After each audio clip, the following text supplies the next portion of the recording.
আমরা দুজন শ্যুট করছিলাম এবং রুবেল ভাই ছিল, আমার গার্লফ্রেন্ডের কোনো ভিডিওটা ছিল, একটু ভাবতে পারিনি যে এই ভিডিওটা পোস্ট করে দেবে। আমি যেখানে পড়াশোনা করি কোথাও আমি মুখ দেখাতে পারছি না। আমাদের পাড়া থেকে আমাকে বলেছে যে এই মেয়ে যেন ঘরে না ঢোকে, কারণ আমার মান সম্মান বলতে কিছু নেই। আমি কাকে মুখ দেখাবো? আমার মুখ দেখানোর মতো কোনো জায়গা নেই, তো তার জন্য আমি সুসাইড অ্যাটেন্ড করতেও পারি। শুধরাবে মানে যে ভুল হয়েছে সে ভুল আর হবে না। আমি বলতে গেলে সত্যি বলতে গেলে আমি এই ভিডিওটা বলতে গেলে সত্যি আমার উচিত হয়নি ভিডিওটা করে, মানে কি কিছু বলার নেই আমার ভিডিওটা নিয়ে, যে আমি এত খারাপ কাজ করেছি। এখন বুঝতে পারছিস যে এসব কি বলবো, কিছু বলার নেই খুব।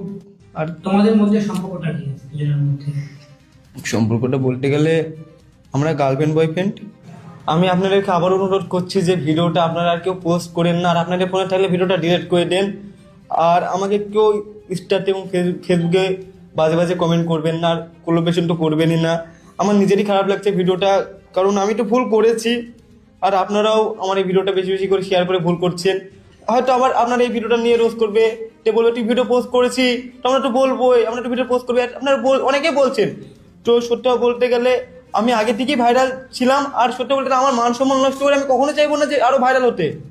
তাতে আমার কোনো কি বলবো, কোনো মান সম্মানই তো থাকলো না যদি আমি এরকম কাজ করি, কারণ নিজের ইচ্ছায় মান সম্মান নষ্ট করবো, এটা কখনোই করবো না।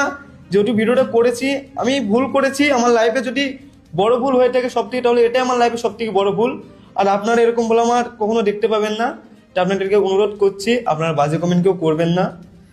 আর কিছু আমার বলার নেই আর সেরকম। এই ভিডিও নিয়ে তোমার কি বক্তব্য? বক্তব্য বলতে এই ভিডিওটা একান্ত আমার পার্সোনাল ভিডিও ছিল। আমার ফোন থেকে আমাদের খুব কাছেরই বন্ধু রুবেল নামে একটা ছেলে সেই ভিডিওটা চুরি করে নিয়ে দীর্ঘদিন আমাদের ব্ল্যাকমেল করেছে। ব্ল্যাকমেলের আমরা যখন শিকার হইনি, তো এখন আমরা দুজন অন্য জায়গায় কাজ করতে যখন চলে এসেছি তখন ওই ভিডিওটা পোস্ট করে দিয়েছে। তো আমরা ভাবতেও পারিনি ভিডিওটা সে পোস্ট করবে। আর পোস্ট করার কারণে আমার পাড়া বা আমার এলাকা, আমি যেখানে পড়াশোনা করি কোথাও আমি মুখ দেখাতে পারছি না। আমাদের পাড়া থেকে আমাকে বলেছে যে এই মেয়ে যেন ঘরে না ঢোকে, তো আমার মুখ দেখানোর মতো কোনো জায়গা নেই। আমি যদি পরবর্তী গেলে সুসাইড অ্যাটেন্ড করি, তো তার জন্য পুরোটাই দায়ী হবে রুবেল, কারণ আমার মান সম্মান বলতে কিছু নেই। আমি কাকে মুখ দেখাবো? আমার মুখ দেখানোর মতো কোনো জায়গা নেই, তো তার জন্য আমি সুসাইড অ্যাটেন্ড করতেও পারি। কিসের সম্পর্ক? শফিকের সঙ্গে আমি রিলেশনশিপে আছি কতদিন থেকে আছো? 1.5 বছর। ভিডিওটা কত আগেকার ভিডিও?